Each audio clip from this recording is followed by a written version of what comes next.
Hello everybody and welcome to this G Suite Admin Best Practices and Audit Insights presentation. I'm going to go and share my screen and put up this so you can see what we are going to be showing you today. So if anyone would like the link to our slide deck, you can go to bit.ly/gsuitebp. That's bit.ly/gsuitebp. I will be putting that link up at the end as well, and it's also shared on the site. One other thing that I just wanted to mention to people, because I've been watching all of this great content today, is that I do recommend that you go into the little cogwheel and you're next to the YouTube sign on this video, and you actually change the quality up to 720p.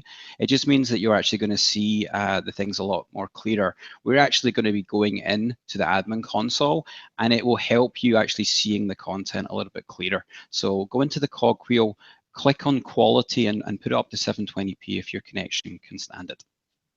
But let me get into some introductions. So who am I? My name is Peter Henry. I am the Chief Operating Officer of a company called Amplified IT. I am originally from Scotland, but I have moved over to the US. I've been working with Google Suite, or G Suite as it's called now, for the last 6 or 7 years. So I've been working with schools across the US and other parts of the world as well for many, many years now. And our real core balance of what we're trying to do with schools is get them set up to an educational best practice. I'm also joined by my glamorous assistant, and I'm going to let him introduce himself. Tom, who are you? Hi, everyone. I'm Tom Woods from Amplified IT. I'm our lead Google for Education consultant. I'm up in Ontario, Canada, and been in K-12 IT education for around 16 years. And my role here at Amplified is managing the team that looks after our audit and kickstart services, as well as the presentation team and the training team that goes out on the road to do presentations similar to this one. So Tom is really kind of working with the schools daily on how to get this system set up the best way. Who is Amplified IT? We are a 100% educational focus Google for Education consultancy. So that means we only work with schools, and we work with schools all across the world. We have offices based in North America, which is where I am, or the US. Tom is obviously based up in Canada, and we've also got office based over in the UK as well. But let's actually really get into our content. So first thing I wanted to get out there, because you're probably going to see us make a mistake once or twice this evening, for us anyway, is that Google Apps for Education was renamed, or GAFE has been renamed to G Suite for Education. Now, we've been calling it GAFE or GAFE, depending on how you like to pronounce it, for many, many, many years. So it is hard to drop that. So if you hear us say GAFE, then we mean G Suite. So please bear with us. So I wanted to make sure everyone knew that. GAFE and G Suite. G Suite is a new name for GAFE. And what we can actually try and accomplish over the next 30 minutes. Well, we actually have a service that we do with schools all across the world. We've done it for over 450 schools at this point, and it's our Google for Education audit service. And what we do is we actually review schools' Google domains and ensure that there's all the settings. There's hundreds of settings, and there's over 60 services as well. And we ensure that every single one of those settings is set up to an educational best practice for that individual school. So that has really allowed us to see some of the common pitfalls that schools are making when it comes to setting up their G Suite. So what we're going to spend over the next 30 minutes is talking you through some of those. So let's get right into it. And we're going to start with OU structure. So OU structure is incredibly key. It's the kind of foundation that you're building your Google for Education domain on. So what we look to do is we want to make sure that even if your OU structure is working for you at the moment, is it future ready? Is it ready for, maybe you've only got like your high school kids on Google or part of your students on Google at this point. You haven't got it down to the lower levels. You want to make sure that you've actually got it set up the right way. And you also want to make sure that it's set up the right way for your future, because coming in and changing it can be a little bit of a challenge sometimes. So how do you do that, and what should it look like?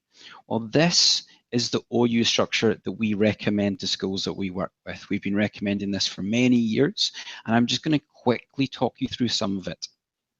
The key thing that you need to do is you need to split your staff and your students at the very root of your domain. You do not want to be kind of breaking that down further and splitting them at a later date, because it's going to make it a lot more challenging for you. We want to make sure that these settings are for granular, so you can get all the way down to like a class level or at least a grade level. And if you can't do that, it is going to cause you challenges. So the first kind of point to make sure is split your staff and students at the very beginning. How you want to split your staff is entirely up to you. We've got it split up by district office, faculty, IT, and school admin. But what I would highly recommend is that, do it whatever you need to do it with, but make sure staff are split. Students is a little bit more interesting. Now, the student way of breaking it down is we certainly want to try and get down to either a grade level or graduation year. You can see that we start here with elementary, middle, and high. And obviously, if you're watching us from different parts of the world, then just whatever makes sense to you. But the elementary, middle, and high OUs allow us to make changes at a kind of high level, but maybe breaking it down just a little bit. So if we wanted, for instance, to take Gmail as an example, I could maybe turn Gmail off for my elementary school kids. I could turn it on for my middle school, but have a walled garden in place so they can't email outside. And I could then turn it on for my high school and have no walled garden in place, because we've kind of taught that digital citizenship at that point. We then break it down a little bit further into school name, because individual schools could be at different levels with their Google adoption. And then we go down into a grade level and then potentially a graduation year. Grade levels allow us to really apply settings, and especially if you're using Chrome devices, we can actually apply settings and apps straight to those individual grade level students. Now, the difference between setting up for grade level or graduation year really depends on how you're provisioning your users. If you're automating the provisioning, then and the users are being moved through the grade levels each year by an automation, then you can stop at grade level. But if you're doing it manually, if you're moving the grade 1s into the grade 2 into grade 3 each year, then you actually want to drop down into a graduation year, because then you don't actually have to move the individual users, you just move the OU through the grade levels. So use the grade level for your settings and you use the graduation year OU for your users and just move that through. So it allows you to kind of highly configure the different grade levels, but you're keeping your users in the graduation year to move it through. Now, Tom, do you want to maybe explain if we had Chrome devices at the school, where would we put them? Yeah, we do get asked quite a lot around where Chrome devices should sit in the OU structure. There are certain cases where potentially a separate OU structure for Chrome devices could come in handy if possibly cloud printing based on Chromebooks needs to be applied in a certain way. But most times, we recommend repurposing or reusing the student structure that Pete has here on the screen and placing the Chromebooks in those student-based OUs. So if there are Chromebook carts that are shared within the school and they float around the school, you could place those at the school OU. Maybe underneath that school OU, we might need or might want Cart A, Cart B, Cart C OUs. That's a totally great idea if we're going to put Chromebooks into kiosk mode for online testing. That allows us to identify a particular cart very quickly. If the Chromebooks are being used in more of a one-to-one environment and they're personal for each student, then we could put those in the grade OU, in the 5th grade or 6th grade OU of the students who are using them. Perhaps the Chromebooks sit in a particular classroom. It's not one-to-one, but they don't really leave that classroom. Then again, we'd put them in the grade OU in that case. And that's usually our recommendation. Great. And then what you also see there is we've got a graduates OU. So these are just for students that have actually graduated from us. And then we've got a suspended OU. That's to move all of our users out of the kind of live OUs, so that we want to create a life cycle for these users. Just because they're no longer with us, we might still want to keep their data, especially if we have it in the vault. If you delete a user, all of their data goes, and that's all their mail, all their calendars, all their drive documents that they own. That's very key. Any drive documents that they own is gone, regardless if it's shared or not. And everything from Vault is gone as well. Yeah, exactly. And if anything from Vault is gone as well. So if you have to keep the mail for a period of time, then you need to keep the user there. That's why we have a suspended user OU.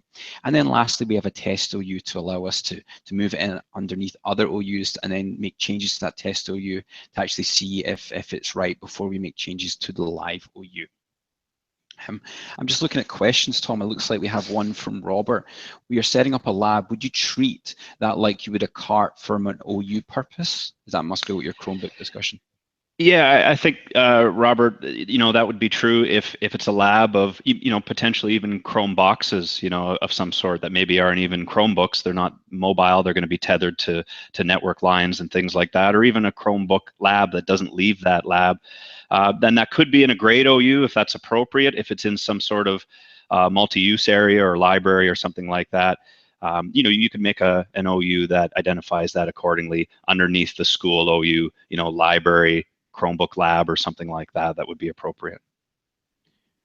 And I'm just also seeing a quick question there from Janet about this quality. The way to do it, and anyone who's just joined us, if the quality of this is a little bit low for you, go to the cogwheel on your YouTube link and next to the YouTube button, and then click quality and put it up to at least 720. We're also, this is recorded so you can watch it back at any point. You can watch it in really high quality. And we're also going to put the slide deck up at the end so you can go and look at the slide deck yourself. So you'll see the quality. But I realize that sometimes it can be a little bit challenging. And if anybody else has any questions, Tom and I are going to do our best to answer them live. But what we are going to try and do is, if we haven't answered them all, because we only have 30 minutes, we'll answer them afterwards. So why do we structure the OUs? We structure them to allow that granularity of control so that I can make changes that change all students all the way down to individual classes or grade levels. User provisioning is the next thing. It's very important to get our users into Google, and there's a number of different ways to do it. We can do it with it via CSV import. So if we have 500 or kind of smaller users than that, then yes, we could use the CSV import section. But really, most schools are a little bit larger than that. So there's other tools out there. One of the most popular, if you have Active Directory or another LDAP solution, is Google Cloud Directory Sync. And there's a link to it off our slide deck right here. It was also previously called Google Apps Directory Sync, or GADS for short, but it's now called Google Cloud Directory Sync.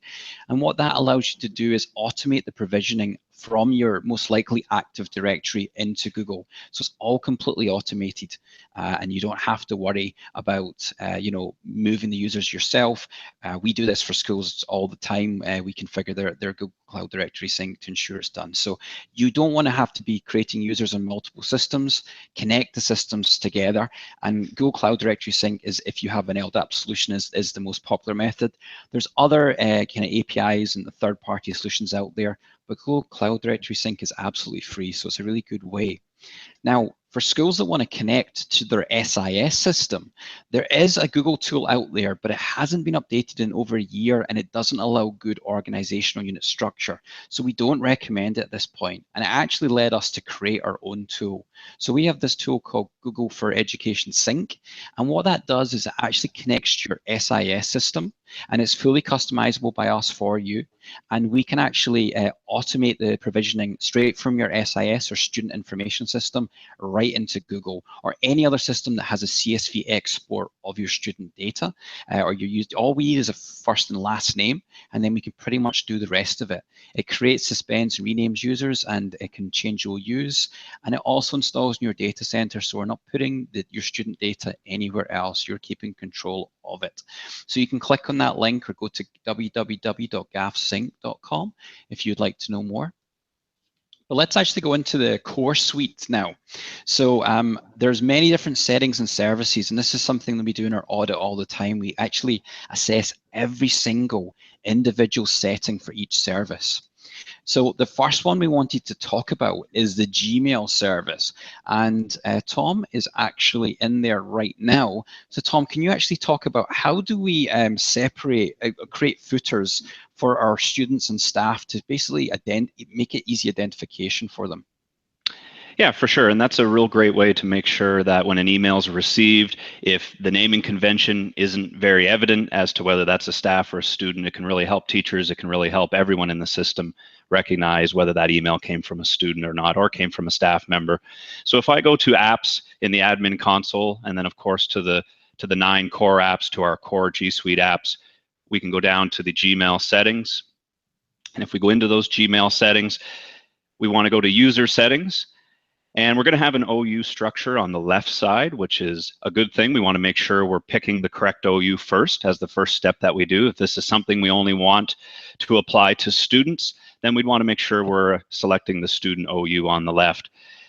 Gmail has a very large page of settings. With any of the pages that need to scroll because there's that many items on the page, there is a filter up at the top, which is very, very useful. And I can just type footer into that filter bar. Everything else is going to disappear. It's going to take me right to that setting that I'm looking for. So here's appending a footer for the users in this student OU. Because I'm doing it at that top level of our student OU structure, this is going to apply to all our students. That could be 200, that could be 20,000 students. And we would give this a short description, and we would then fill in, this is a student of XYZ schools, whatever we might want to have, some sort of legal disclaimer. And we can also then append that footer to messages being sent within our organization, or we could leave that off and it would only be if these students are emailing outside of the district. And we would just add that setting and save it. And that would configure it like that. And that means every email that student is sent is being stamped after they send it with this click send. And you also should do that for staff as well, so that we know it's staff. So anyone receiving it knows it's from a staff member or from a student. And I've seen a lot of schools use like a student subdomain just for that reason, because they want students easily identifiable. There's a way without using a subdomain, and that is an easy way because sometimes people don't look at the email address. Yeah. So that's the first thing we would definitely do. Now, there's many other settings for Gmail. It would take us an entire day to go through them, but we just wanted to kind of show you one of them. Calendar is the next thing that we're looking for, because calendar is very, very important. And actually, it's one of the first things that shows you that this G Suite for Education is actually a business tool that is given free to schools, but it doesn't come set up for schools in mind. And so you have to go through and make all of these changes. And one of the things is your calendars are actually shared by default. So when you first provision this, and if you haven't gone in and changed it, what you can actually do, and Tom's going to be kind of showing you where this is, but if you haven't changed this, then what's going to happen is your students can actually see your staff's calendar and vice versa. And that is not something that you really want happening at all in a school. As a teacher or as a superintendent or whoever, I don't want by default anyone to see my calendar in my domain. So let's go into Tom. Let's see how we change that. Yeah, for sure. So I'm just in calendar settings from the core G Suite apps, and I'm going to go over to sharing settings. And we have a couple places we need to look at. First of all, we have the sharing settings for people's primary calendars, and that's the main one we first think of. This is the default visibility for calendars within our GAFE account, within the G Suite domain, so to speak. The default, if this has never been changed before, is going to be set to share all information. That means that students can see all the full details of items on teachers' calendars and vice versa for anyone in the district, anyone in the domain. So we recommend changing that to free busy. It's no harm for students to see free busy. It also allows teacher-to-teacher planning to happen fairly easily by just making that free busy. The second place where you'd want to look happens to be down under the next window, which is General Settings. And under General Settings, it's a very similar choice here, but it's talking about any additional or secondary calendars that we create. So if I make a calendar for the basketball team or for anything else like that, what's its default visibility once I create that to all users within the domain? And again, share all information is the default, and a little bit of a poor default for us in K-12 education. In this case, we always usually recommend to set the default to no sharing at all, because as this is probably a very specific calendar for an explicit purpose, you're probably going to end up sharing that directly with the people who need to see it. So let's move on to, because I'm realizing the time, and we always put way too much content in what we're looking to do. So let's go into Drive next. Drive has got some, an incredibly powerful tool. There's no equivalent out there in the market that place for anything other than Drive. Drive is one of the best collaboration tools within education. So what it actually does allow you to do, though, is Drive is an incredibly powerful tool, but with great power comes great responsibility. And what that means is you can actually share with anybody in the world. And that could be great, but it could also be slightly worrisome. So what we want to make sure is that we're actually protecting our students as well, especially at younger age groups. So Tom, let's jump into Drive and quickly show some of the stuff. Yeah, for sure. So this goes back to what Pete mentioned earlier around creating that walled garden, or curating, the environment for the students, creating that safe space for them to make mistakes within our walls, learn good digital citizenship. So again, selecting the correct OU on the left. In this case, if I want to do a walled garden approach for, let's say, our elementary students, I'm going to select elementary. And then over here in the sharing options, the default is going to be on. Documents in, documents out from the outside world in both directions. We want to change that to off. But the little trick here is, by default, this check mark is going to still be on, which is allowing files to come into our students from outside external people. We also want to take that check mark off. Now I've got the full walled garden, no documents in or out to the outside world. Our students can only share with each other and share with our staff within our school or district. So moving on to Classroom, and we're not going to go into this one, we're just going to mention it to you because it was just further functionality was announced today. But Guardian, the Guardian setting within Classroom allows teachers to set up, allows parents basically email summaries of students and class work. And one of the announcements that just came out was that before, the parent would have to have a Google account. That's no longer the case. So that's a further update to that. So go into your Classroom settings and have a little look around at Guardian, because that's another kind of exciting thing, keeping your parents up to date with what's going on. The other thing that's just recently been updated as well is Google Sites. So for a long time, Google Sites had no update, but recently it's been shown some love, and Google Sites is now available. The new Google Sites is now available, but the classic Sites is also now available as well, still available as well. So the question becomes is, do you have both? Do you not? Let's have a very, very quick look at where that is. So going into Sites, Tom. Yep, for sure. So going into Sites, we now have some choices here. We have the new Sites, and we have what's being labeled as classic Sites, the previous version of Sites. And what we find schools are really contemplating right now is, do we want to continue creating new sites under classic Sites? And then we'll have to maybe migrate those at a later date over to the new Sites? Or do we potentially want to come in to the classic Sites and turn off the ability to create sites for students and staff potentially? And then under the new Sites, give them the ability to create new sites only under the new Sites platform. Maybe the new Sites platform doesn't have enough features yet. We're not totally happy with it. Maybe we want to continue using the old sites for a certain period of time into the new year before we allow site creation under the new Sites. And that may also come up against PD and training decisions that may have to be made at the school or district as well regarding that.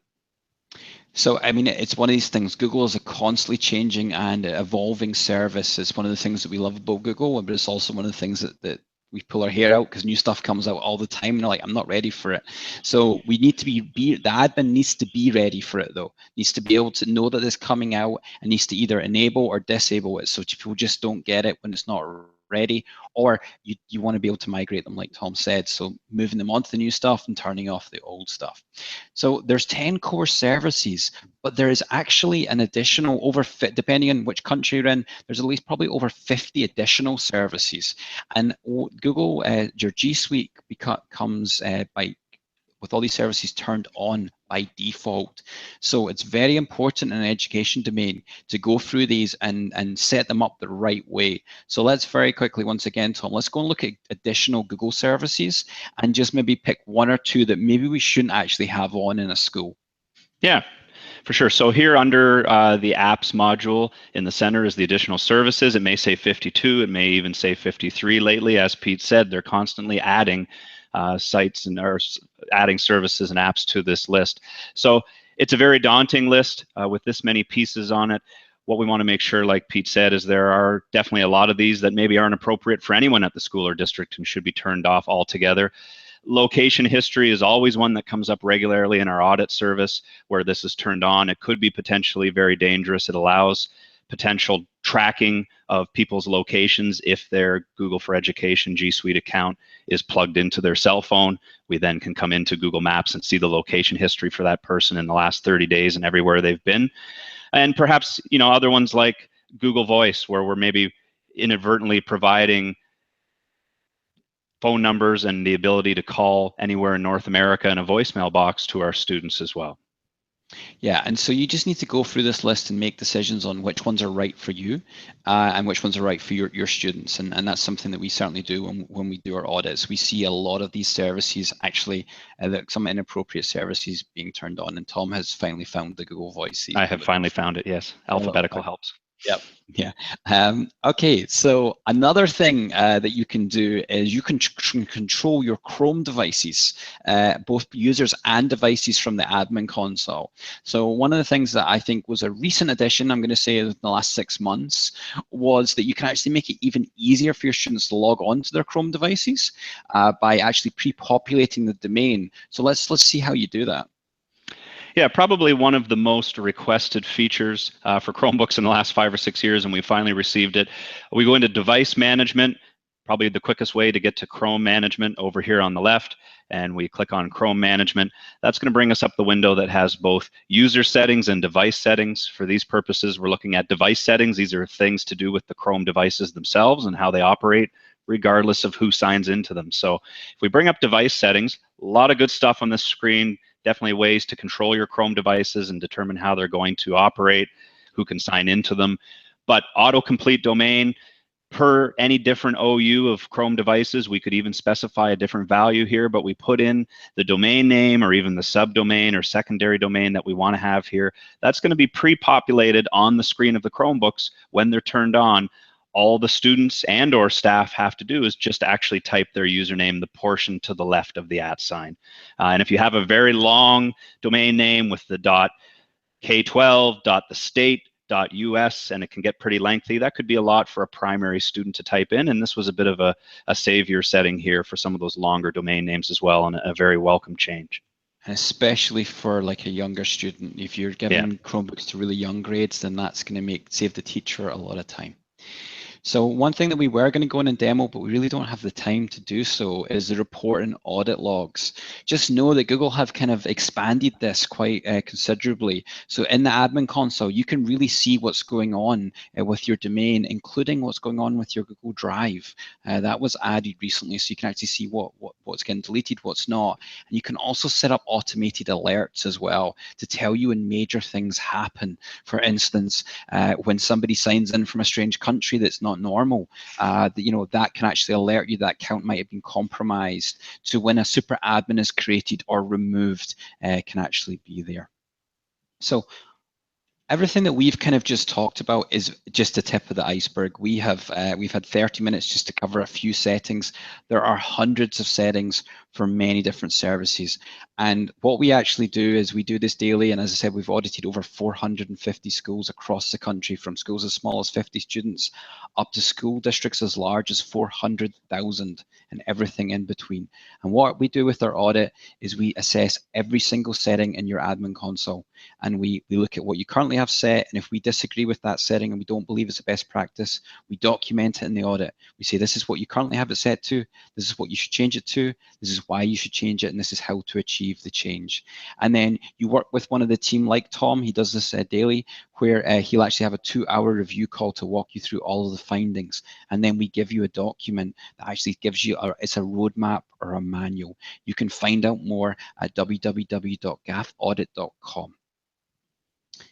What I also wanted to quickly mention was our Amplified Labs team run by Andrew Stillman is actually doing a session, and it's starting in the next 2 minutes.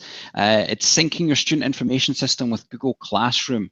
So please have a look at that, and it's starting literally just as we end this, his one is starting. So Andrew and Peter are going to be on that for 30 minutes talking about his Little Sis app. If you were a previous user of Chromebook Inventory Tool or Doctopus, Andrew was the creators of those, and now he's going to come back with Little Sis, which is even more exciting. If you want to get in touch with myself or Tom, or you would like this slide deck, it's bit.ly/G Suite BP. That's bit.ly/G Suite BP. And there is our contact details. Feel free to drop us a question because I know we were very quick there. And then lastly, if you want to get in touch with Amplified IT, as I said, we work with schools in North America and across the world, then please find out more about our services at www.amplifiedit.com, or follow us on Twitter, Amplified It, or follow us on Google Plus, Amplified It as well. But really, that is everything for our presentation, and right on schedule. I think we are going to be able to end it. So, Tom, I just wanted to first off say thank you very much for your contribution to this. I think you've done a fantastic job, and thank you very much for everyone for watching. So hopefully we'll be working with you at some point in the future. Bye-bye. See you later. May the G Suite be with you.